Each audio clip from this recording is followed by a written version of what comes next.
আজকে দেখাবো পুরানো যুগের একটা খুব সুস্বাদু রান্না। ওলও যে এইভাবে খাওয়া যেতে পারে সেটা সত্যি ভাবিনি। তো মা মাসিদের কাছ থেকেই এই রান্না শেখা। ওলকে প্রথমে একটু ভালো করে ধুয়ে আর সিদ্ধ করে নিয়েছি। এরপর কাতলা মাছ নিয়ে নিয়েছি 3 পিস থেকে 4 পিস। আপনাদের ওল যেরকম হবে সেই পরিমাণে মাছ নিতে পারেন। এবার মাছগুলোকে ভালো করে ভেজে নিয়ে মাছগুলোকে ভেঙে কাঁটা ছাড়িয়ে সুন্দর করে রেখে দিলাম। এরপর একটু মুসুর ডাল আগের দিন থেকে ভিজিয়ে রেখেছিলাম, তাতে আদা এবং কাঁচা লঙ্কা দিয়ে মুসুর ডালের একটা পেস্ট বানিয়ে নিয়েছি। আর কিছু গুঁড়ো চিংড়ি মাছকে ভেজে রেখে দিয়েছি। এরপর মাখার পালা। ওলেতে ওই পেস্টটা দিয়ে মানে মুসুর ডালের পেস্টটা দিয়ে আর তার সঙ্গে মাছটাকে ভালো করে মেখে নিলাম। এরপর ধনে গুঁড়ো, জিরে গুঁড়ো, নুন, একটু মিষ্টি সব রকম দিয়ে ভালো করে বেশ দলা পাকিয়ে নিতে হবে। আর বেশ ভালো করে মুইঠা বানিয়ে নিতে হবে গোল গোল করে। এবার ওই মুইঠাগুলো তেলেতে, ছাঁকা তেলেতে সুন্দর করে ভাজতে হবে।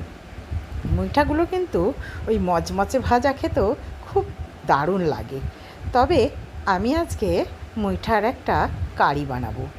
মুইঠাগুলো যখন ভেজে তুলে রেখেছি, এরপর কড়াতে দিয়ে দেব গোটা গরম মশলা, একটু তেজপাতা, একটু জিরে, এরপর পেঁয়াজ বাটা, রসুন বাটা, টমেটো বাটা, আদা বাটা সব রকম দিয়ে একটু ভালো করে কষিয়ে নিতে হবে। এতে দিয়ে দেব হলুদ গুঁড়ো, লঙ্কা গুঁড়ো, জিরে গুঁড়ো, ধনে গুঁড়ো, নুন, মিষ্টি সব রকম দিয়ে ভালো করে আগে মশলাটাকে কষিয়ে নিতে হবে। আর কষিয়ে কষিয়ে যখন তেল ছেড়ে দেবে তখন তো একটু জল দিয়ে দেবো। জল দিয়ে ভালো করে যখন মশলাটা ফুটতে আরম্ভ করবে তখনই দিয়ে দিতে হবে এই মুইঠাগুলো দিয়ে একটু অল্প পরিমাণে ফুটিয়ে নিতে হবে। কিন্তু কালারটা দেখুন দুর্দান্ত হয়েছে, আর এটি গরম ভাতে হেভি খেতে লাগে। আপনারা অবশ্যই চটপট বানিয়ে ফেলুন। তবে একটা কথা আপনাদেরকে বলি, আপনারা কিন্তু বেশি কমেন্ট করছেন না। আপনাদের কমেন্টের অপেক্ষায় আমি কিন্তু বসে থাকি। তো দেখে বলুন যে আমার রান্না, আমার গান, নাচ প্রত্যেকটা মানে বিষয় আপনাদের কীরকম লাগছে একটু তো আমাকে জানাতে হবে যে আমি সত্যি ভালো কিছু করতে পারছি কি না। তাই আপনাদের মতামতের আশাতেই আমি রইলাম। তো চলুন চটপট গরম ভাতটা বেড়ে ফেলি।